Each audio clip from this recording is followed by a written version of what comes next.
মশার দাপটে অতিষ্ঠ নগরবাসী, কাজে আসছে না কোনো উদ্যোগী, ধ্বংস করতে হবে কিউলেক্স মশার প্রজনন ক্ষেত্র, খালবিল নর্দমা। কালই দেশে আসছে ভারতের উপহার ২০ লাখ ডোজ ভ্যাকসিন। দরিদ্র দেশগুলো টিকার নাগালের বাইরে থাকায় বিশ্ব স্বাস্থ্য সংস্থার উদ্বেগ। ঘন কুয়াশা আর কনকনে ঠান্ডায় কাবু সারা দেশ। উত্তরের জনপদে মাঝারি শৈত্যপ্রবাহ, দৌলতদিয়া, পাটুরিয়া ও শিমুলিয়ায় ফেরি চলাচল বন্ধ।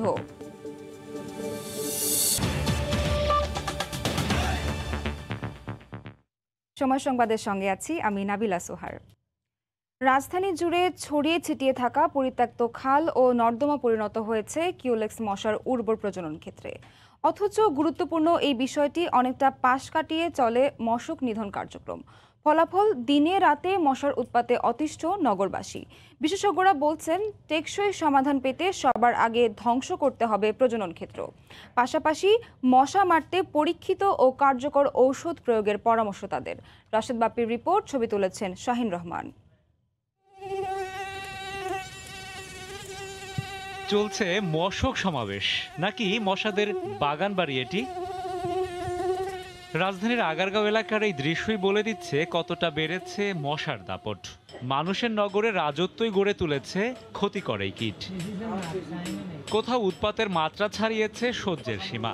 সকল প্রতিরোধ ব্যবস্থাকে বুড়ো আঙুল দেখিয়ে রক্তের নেশায় বুধ এই মশক দল। শীতকালে মশাটা একটু কম ধরে, বড় খেতা কুতা গায়ে দিয়ে রাখি। আর গরমের দিনে তো মনে করেন যে খেতা গায়ে দেওয়া যায় না, আর মশার লাগি ঘুমানো যায় না। 2 দিন পরে পরে দেখি ওষুধ দেয়, কিন্তু ওষুধ মশা তো কমছে না। একই এলাকার বাসিন্দা গৃহিণী ইয়ানুর জানালেন, দিনরাত 24 ঘন্টায় টাঙিয়ে রাখতে হয় মশারি। কাজে আসে না নামি দামি কয়েলের বিষাক্ত ধোঁয়াও। দেখতেছেন 24 ঘন্টা মশারি টানানোই থাকে, ওটার ভিতরে ঢুকে ভাত খাই। অতিষ্ঠ নগরবাসীর কাছে মশার উৎস অজানা নয়। দিনে দিনে নিজেরাই তৈরি করেছেন এমন প্রজনন ক্ষেত্র। উদাসীন নগর কর্তৃপক্ষ।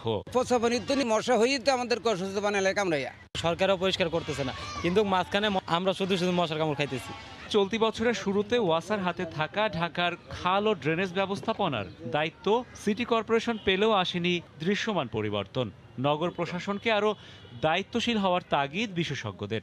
কঠিন এবং তরল পর্যায়ের ব্যবস্থাপনা না করে খালকে উদ্ধার করে তাকে সলল এবং যথাযথ জলপ্রবাহ দ্বারা নিশ্চিত করা সম্ভব না। আর তা না হলে মশকের আধার খাল হবেই। ওয়াসার থেকে আমরা যে ডোবা খালগুলোকে আমরা পেয়েছি, এগুলোকে এখন প্রত্যেকটা সংস্কার কাজ চলছে।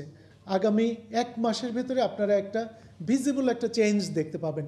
দীর্ঘদিনের অবহেলায় রাজধানী জুড়ে থাকা 26টি খালের অর্ধেকেরও বেশি পরিণত হয়েছে ময়লার ভাগাড়ে।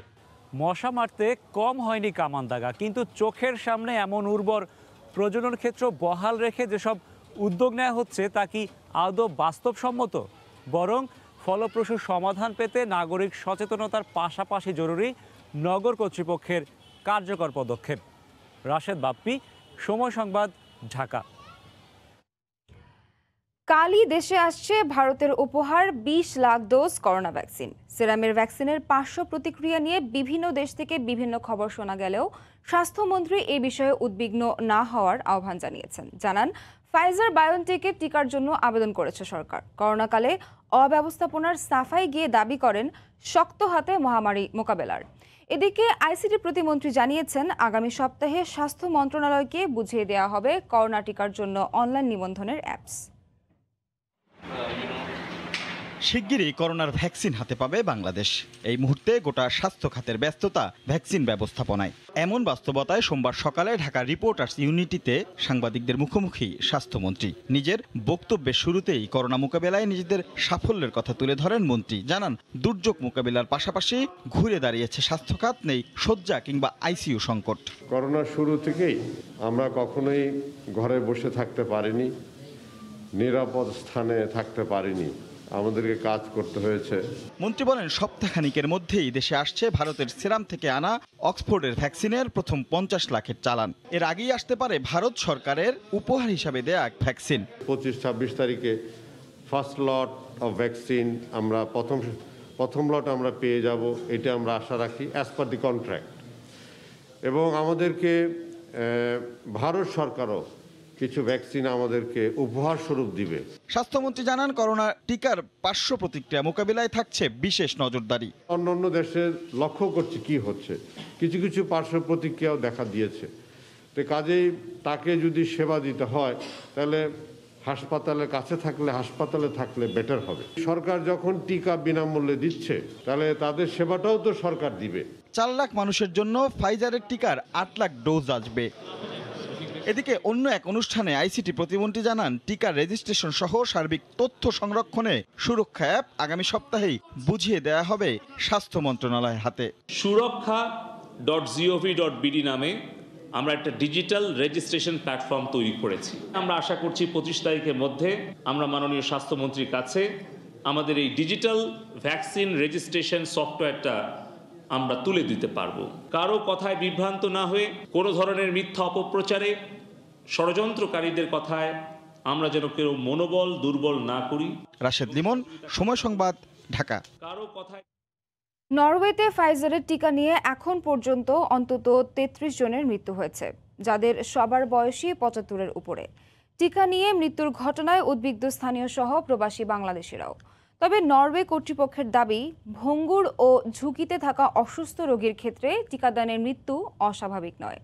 আবার কোনো কোনো বিশেষজ্ঞ বলছেন, টিকা নেওয়ার পর কেবল অ্যান্টিবডি দিয়ে শতভাগ সুরক্ষা দেওয়া সম্ভব নয়। নরওয়েতে করোনার টিকা নেয়ার পর বৃদ্ধাশ্রমের 33 জনের মৃত্যুর ঘটনায় টিকা নেওয়া নিয়ে উদ্বিগ্ন দেশটির মানুষ। এই অবস্থায় টিকা নেবেন কিনা তা নিয়ে দ্বিধাগ্রস্ত স্থানীয়দের পাশাপাশি প্রবাসী বাংলাদেশিরাও। নরওয়ে সরকার এই মৃত্যুর সংখ্যাতে বিচলিত না হয়ে স্বাস্থ্যকর্মীদেরকে পরামর্শ দিয়েছেন, যারা করোনার টিকা নেবেন তাদের বয়স এবং স্বাস্থ্যগত ঝুঁকি বিবেচনা করে করোনার টিকা প্রদান করার জন্য। তবে এই ঘটনায় আতঙ্কিত হওয়ার কিছু নেই বলে জানিয়েছে নরওয়ে কর্তৃপক্ষ। দেশটির স্বাস্থ্য দফতর জানায়, টিকায় মৃত্যু হওয়া প্রত্যেকে আগে থেকেই চরম স্বাস্থ্য ঝুঁকিতে ছিলেন। এছাড়া স্বাভাবিকভাবেই নরওয়ের বৃদ্ধাশ্রমে প্রতিদিন 45 জনের মৃত্যু হয়। তাই এ নিয়ে উদ্বিগ্ন হওয়ার কিছু নেই বলেও জানায় নরওয়ে কর্তৃপক্ষ। টিকা নিয়ে মৃত্যুর পাশাপাশি বিভিন্ন দেশে টিকার পার্শ্ব প্রতিক্রিয়ার খবর পাওয়া গেছে। এ বিষয়ে বিশেষজ্ঞরা বলছেন, টিকা নেয়ার পর কেবল অ্যান্টিবডি ভাইরাস থেকে শতভাগ সুরক্ষা দিতে পারে না। কোভিড-19-এর অ্যান্টিবডির পাশাপাশি ইমিউনোলজিক্যাল মেমোরি ও সেলুলার ইমিউনিটি কাজ করার বিষয় রয়েছে। টিকা নেয়ার পর পুরো সুরক্ষার বিষয়টি সমন্বিত হয়ে থাকে। শুধু যে অ্যান্টিবডি ভাইরাসের বিরুদ্ধে কাজ করে তা নয়, আমি জোর দিয়ে বলতে চাই ভ্যাকসিন শতভাগ নিরাপদ। তবে বিভিন্ন পার্শ্ব প্রতিক্রিয়ার কারণে ভঙ্গুর স্বাস্থ্যের ক্ষেত্রে শতভাগ সুরক্ষা দিতে সক্ষম নয় এটি। সংশ্লিষ্টরা বলছেন, প্রতি 1 লাখ টিকা গ্রহণকারীর মধ্যে মাত্র 6 জনের মধ্যে ভ্যাকসিনের পার্শ্ব প্রতিক্রিয়ার খবর পাওয়া গেছে। এখন পর্যন্ত করোনার ভ্যাকসিন নিরাপদ বলে দাবি করেছে ফাইজার, বায়োএনটেক সহ করোনার টিকা উৎপাদনকারী প্রতিষ্ঠানগুলো। ওমর ইনান, সময় সংবাদ। দেশ জুড়ে বাড়ছে শীতের তীব্রতা। ঘন কুয়াশা আর হিম বাতাসে স্থবির হয়ে পড়েছে উত্তরাঞ্চলের জনজীবন। শীতার্ত মানুষের খবর জানাতে এই মুহূর্তে নওগাঁর বাইপাস সড়কে আছেন রিপোর্টার এমআর রকি। সরাসরি চলে যাচ্ছি তার কাছে। রকি। ধন্যবাদ নাবিলা। আমি জানি না কি আজকে যে শীতের তীব্রতা হাড় কাঁপানো শীত বলা হচ্ছে এবং কনকনে বাতাস, এটাতে হিমবাহ এখানে হয়েছে।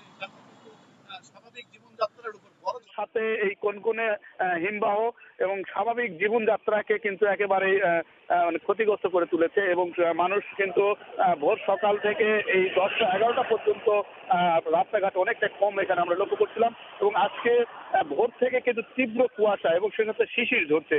এতে করে জীবনের উপর এক ধরনের প্রভাব পড়ছে এবং যারা কর্মজীবী, যারা ভোরে বিভিন্ন কাজকর্মের মধ্যে জীবন তারা পরিচালনা করেন, তাদের জন্য অত্যন্ত কষ্টকর আমরা লক্ষ্য করছিলাম।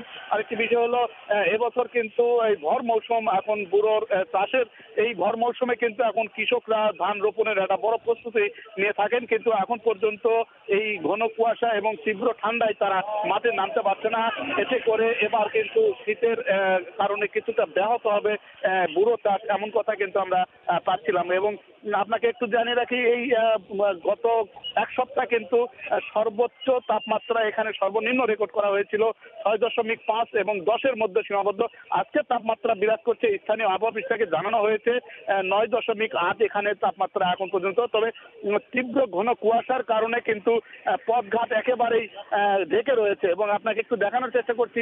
এখানে কিন্তু দেখুন একেবারে প্রচন্ড কুয়াশায় রাস্তাঘাটে কিন্তু যেসব গাড়ি ঘোড়া চলছে হেডলাইট চালিয়ে চালিয়ে যাচ্ছে এবং গত কয়েকদিন এরকম আবহাওয়া হালকা পাতলা কিন্তু এই কুয়াশা ছিল, কিন্তু আজকের তীব্রতা অত্যন্ত বেশি এবং এক্ষেত্রে এখন বেলা এই 9টা পার হচ্ছে, কিন্তু কুয়াশায় আচ্ছাদিত পথঘাটে স্বাভাবিক জীবনযাত্রা কিন্তু ব্যাহত হচ্ছে। এবং আমরা স্থানীয় আবহাওয়া অফিসের সাথে কথা বলেছিলাম, তারা বলছেন যে এই তাপমাত্রা আগামী 2-1 দিন কিন্তু এরকমই থাকবে এবং এক্ষেত্রে যেটা বলা হচ্ছে যে এই সময়টাতে রোগ প্রতিরোধ ক্ষমতা কিছুটা কম থাকে শিশু এবং বয়স্কদের, তাদের ক্ষেত্রে কিন্তু বড় সমস্যা আমরা এখানে লক্ষ্য করছিলাম। অনেকেই কিন্তু হাসপাতালে যাচ্ছেন এবং শিশুদের ডায়রিয়া নিউমোনিয়া রোগের প্রকোপটা কিন্তু বেড়েছে। তো সব মিলে কিন্তু একটা অবস্থার দিক থেকে নাজুক এটা বলা চলে। তো এই ছিল নাবিয়া নওগাঁর এই শীতের খবর আমার কাছে। নওগাঁর বাইপাস সড়ক থেকে শীতার্ত মানুষের সর্বশেষ খবর জানাতে এতক্ষণ আমাদের সঙ্গে সরাসরি যুক্ত ছিলেন রিপোর্টার MR রকি। এদিকে ঘন কুয়াশায় বন্ধ হয়েছে পাটুরিয়া দৌলতদিয়া ও শিমুলিয়া বাংলা বাজার নৌরুটে ফেরি চলাচল। এতে ঘন্টার পর ঘন্টা ঘাটে অপেক্ষমান যাত্রীরা। ঘাট কর্তৃপক্ষ জানায় কুয়াশা বাড়তে থাকায় সোমবার রাত 12টার পর থেকেই ফেরি চলাচলে ব্যাহত হচ্ছিল। বিকন বাতি ও মার্কিন পয়েন্টের কিছুই দেখা যাচ্ছিল না। এতে দুর্ঘটনা এড়াতে রাত 3টা থেকে ফেরি চলাচল বন্ধ করা হয়। এ সময় 97টি ছোট বড় যানবাহন নিয়ে মাঝ নদীতে আটকে পড়ে ছোট বড় 6টি ফেরি। তীব্র শীতের মধ্যে পারাপারের অপেক্ষায় উভয় ঘাট এলাকায় সহস্রাধিক যানবাহনের হাজারো যাত্রী ও শ্রমিকরা। একই অবস্থা শিমুলিয়া বাংলা বাজার নৌরুটেও, উভয় ঘাটে অপেক্ষমান কয়েকশো যানবাহন। সময় সংবাদে আরও থাকছে, করোনায় আকাশপথে যাত্রী কমলেও কার্গো ফ্লাইটের কদর। বিভিন্ন বন্দরে জাহাজ জটের কারণে ঝুঁকছেন ব্যবসায়ীরা। পণ্যবাহী ফ্লাইট পরিবহনে বাড়ছে আগ্রহ।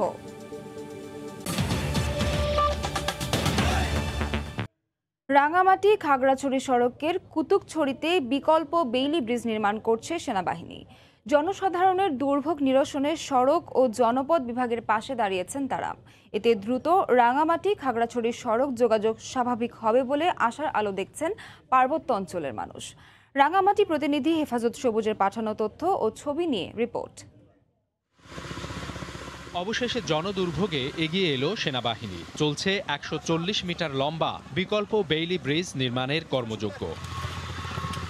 স্থানীয়রা জানান, খাগড়াছড়ি রাঙ্গামাটি সংযোগ সেতুটি ভেঙে পড়ায় অবর্ণনীয় দুর্ভোগ পোহাচ্ছেন পার্বত্য অঞ্চলের মানুষ। উৎপাদিত সবজি বিক্রি ও ব্যবসায়িক নানা কাজে প্রতিনিয়ত সড়কটি ব্যবহার করতে হয় তাদের।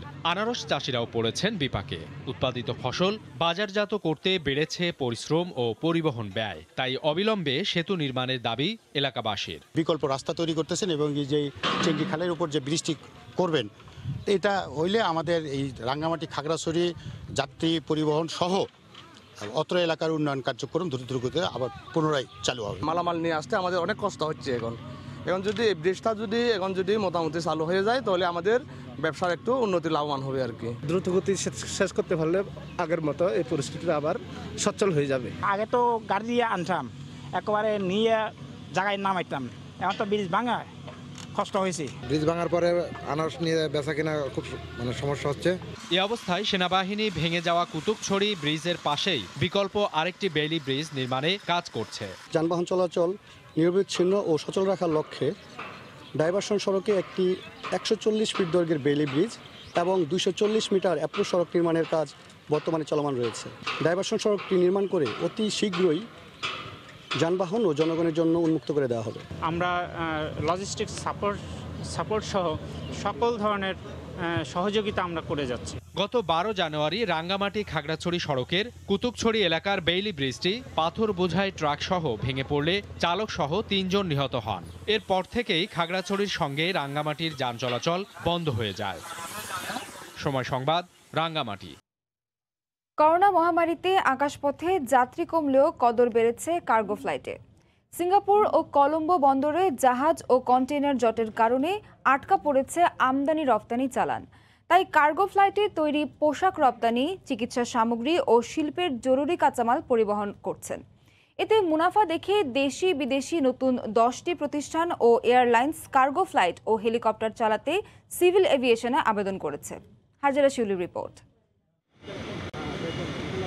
করোনা দুর্যোগে এখনও সব দেশের আকাশপথ উন্মুক্ত হয়নি। ফলে বহরে থাকা উড়োজাহাজ অলস বসে থাকলেও রক্ষণাবেক্ষণ, ঋণের কিস্তি ও লিজের খরচ বাবদ বিপুল অর্থ ব্যয় হচ্ছে এয়ারলাইন্সগুলোর।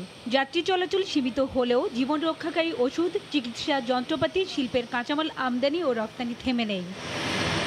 করোনাকালে যাত্রীবাহী ফ্লাইট কম চলায় কার্গো ফ্লাইটে পণ্য পরিবহনের চাহিদা বেড়েছে। সুযোগ বুঝে কার্গো অপারেটররা বাড়িয়ে দিয়েছে ভাড়া। চাহিদা বাড়ায় 6টি দেশি প্রতিষ্ঠান ও 4টি বিদেশি এয়ারলাইন্স কার্গো ফ্লাইট ও হেলিকপ্টার চালানোর অনুমতি চেয়ে সিভিল এভিয়েশনে আবেদন করেছে।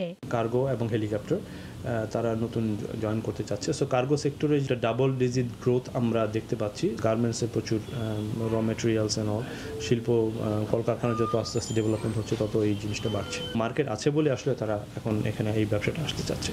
বহরে থাকা উড়োজাহাজ কাজে লাগাতে বিমান বাংলাদেশ এয়ারলাইন্স হংকং ও গুয়াংজুতে সপ্তাহে নিয়মিত 6টি কার্গো ফ্লাইট চালাচ্ছে। এতে ভালো লাভ হচ্ছে বলে জানালেন বিমানের এমডি। কার্গো লাভজনক তো ডেফিনেটলি। আমি যখন প্যাসেঞ্জার ক্যারি করি, প্যাসেঞ্জারকে অনবোর্ড করার পরে আমার আরও অনেক খরচ লাগে, প্যাসেঞ্জারকে সার্ভিস দিতে হয়। কিন্তু কার্গো আপনি যখন অনবোর্ড করলেন আর একবারে নামাইলেন, এখানে ইনবিটুইন আর কোনো সার্ভিস কার্গোর দরকার হয়। যাত্রীবাহী ফ্লাইট কম হওয়ায় এই সুযোগে বাড়তি ভাড়া আদায় করছে কার্গো এয়ারলাইন্সগুলো। তবে বেশি এয়ারলাইন্স আসলে অতিরিক্ত ভাড়া আদায় বন্ধ হবে বলে মনে করেন ব্যবসায়ীরা। লস অ্যাঞ্জেলসে যেখানে আমরা মাল পাঠাতাম ধরেন $3.15 USD পার কেজি, এই করোনাকালীন সময় $10 পর্যন্ত ফ্রিটের কস্ট এসছে। তো আজকে যদি আমাদের এখানে অনেকগুলো এয়ারলাইন্স অপারেট করত, তাহলে কিন্তু এই ধরনের মনোফলি বিজনেস থাকতো না। যদি আরও অনেক বেশি এয়ারলাইন্স বাংলাদেশে আসে, এক্সপোর্টাররা তারা অনেক ভালো রেটে মাল পাঠাতে পারবে। 2020 সালে 25,000 ফ্লাইট মোট 2,41,000 মেট্রিক টন পণ্য পরিবহন করেছে। বর্তমানে বাংলাদেশ থেকে 29টি যাত্রীবাহী ও 11টি কার্গো সহ মোট 39টি এয়ারলাইন্স ফ্লাইট পরিচালনা করছে। হাজারা শিউলি, সময় সংবাদ, ঢাকা। এই পর্যায়ে শীর্ষ সংবাদ জানিয়ে দিচ্ছি আরেকবার।